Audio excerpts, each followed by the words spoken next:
अपनी जान के दुश्मन को अपनी जान कहते हैं। हम अपनी जान के दुश्मन को अपनी जान कहते हैं। मोहब्बत की इसी मिट्टी को हिंदुस्तान कहते हैं। हिंदुस्तान कहते हैं।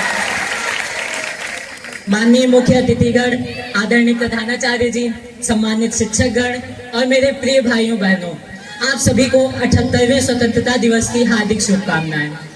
आज स्वतंत्रता दिवस के इस शुभ अवसर पर मैं आदित्य इस विद्यालय की पावन भूमि का एक अंकुरित बीज आपके समक्ष अपने विचार प्रस्तुत कर रहा हूँ।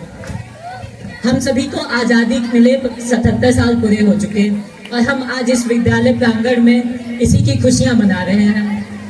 इन 77 सालों में हमारे देश ने पूरे विश्व में अपना परचम लहराया है, पूरे विश्व में अपनी विजय पताका फहराई है। इन 77 सालों में हमारा देश एक वैश्विक शक्ति के रूप में उभरा है। आज से 7 दशक पूर्व जहां भारत के किसी क्षेत्र में सूखा पड़ने पर, अकाल पड़ने पर भूखमरी की समस्या पैदा हो जाती थी, वहीं आज भारत मसालों और दूध का सबसे बड़ा उत्पादक देश और गेहूं और चावल का दूसरा सबसे बड़ा उत्पादक देश बना है और मसालों और दूध का सबसे बड़ा उत्पादक देश बना है। हमारे देश के क्रांतिकारियों के पास शस्त्रों की भारी किल्लत होती थी, परंतु आज हमारे देश की रक्षा सेना में विक्रांत, ब्रह्मोस और राफेल जैसे विमान और प्रक्षेपास्त्र सम्मिलित होकर सुशोभित हो रहे हैं।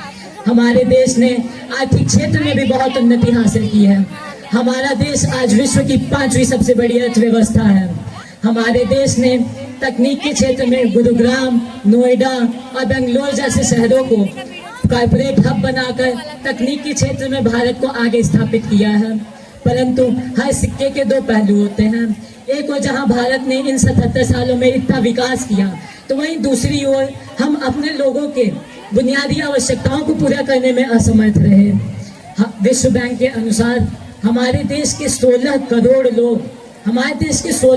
लोगों को आज भी स्वच्छ पानी उपलब्ध नहीं हो रहा है। भूखमरी की समस्या दिनों दिन बढ़ती ही जा रही है। वैश्विक भूखमरी सूचकांक के अनुसार 125 देशों में भारत भूखमरी के मामले में 111वें स्थान पर है। यह स्थिति की गंभीरता को व्यक्त करता है। भारत में शिक्षा की स्थिति तो सर्वविदित है। सरकारें बच्चों को सर्व शिक्षा अभियान का झुंझुना पकड़ा देती हैं, परंतु उन विद्यालयों की जो व्यवस्था होती है वह सभी जानते हैं। शिक्षा के निजीकरण ने तो स्थिति को बद से बदतर कर दिया है। हमारे देश में शिक्षा व्यवस्था की क्या स्थिति है, यह इससे पता चलता है कि 1.5 अरब वाली जनसंख्या वाले देश में केवल 30 IIT कॉलेज और 30 NIT कॉलेजेस हैं। परंतु हमें विश्वास है भारत पर, भारतवासियों पर। हम हर समस्या का हल निकालेंगे और भारत को विश्व गुरु की उपाधि से सुसज्जित करेंगे।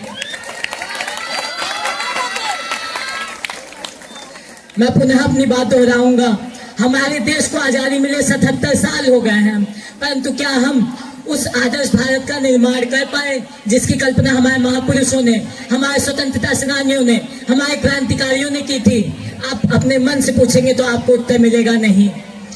अरे हमारे आदर्श भारत में तो प्रत्येक व्यक्ति लैंगिक, जातिगत, धार्मिक और सभी प्रकार की भेदभाव की संकीर्ण मानसिक धारा से पूर्णतः मुक्त था। हमारे देश का जो आदर्श भारत होना चाहिए था, उसमें मानवता ही सबसे बड़ा धर्म थी।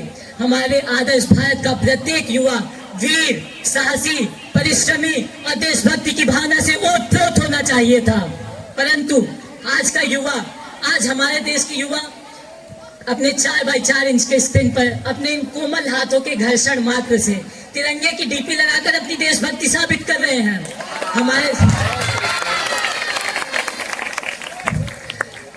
हमारे देश का युवा समाज और देश का चिंतन करने के स्थान पर भोग विलास में लिप्त होता जा रहा है। देश के युवाओं उठो। आजादी के समय की परिस्थितियां और आज के समय की परिस्थितियां बिल्कुल भिन्न हैं। आजादी के समय हमारी ये भारत भूमि हमसे बलिदान मांगती थी, हमसे मर जाने को कहती थी। हमारी ये भारत माता हमको लड़ जाने को, मर जाने को, मिट जाने को कहती थी। परंतु आज परिस्थितियां बिल्कुल भिन्न हैं। आज ये भारत भूमि हमको लड़ने को नहीं कहती, मरने को नहीं कहती, मिटने को नहीं कहती।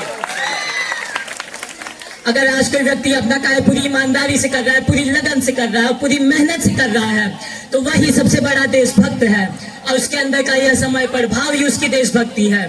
इसलिए देश के युवाओं उठो और अपने लक्ष्य देशभक्ति तक मत रुको, यही तुम्हारी देशभक्ति होगी।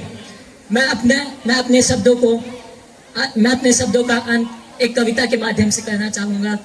इस कविता की भूमिका यह है कि जब एक जवान सरहद पर शहीद हो जाता है और वापस अपने घर पर आता है, तो उसका 5 साल का जो बच्चा है वह अपनी माँ से क्या सवाल कर रहा है।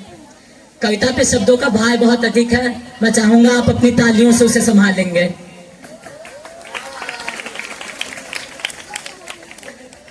माँ मेरा मन बात ये समझ ना पाए है, ओढ़ के तिरंगे को पापा क्यों आए हैं। पहले तो पापा मुन्ना मुन्ना कहते आते थे, साथ में टॉफियां और खिलौने भी तो लाते थे। पापा पहले सर पे हाथ फेर खिलाते थे, गोदी में उठा के मुझे खूब खिलखिलाते थे। परंतु लगता है पापा किसी गहरी नींद में सो गए। पापा किसी गहरी नींद में सो गए, उठो ना पापा मुन्ना बुलाए हैं। ओढ़ के तिरंगे को पापा क्यों आए हैं, ओढ़ के तिरंगे को पापा क्यों आए हैं।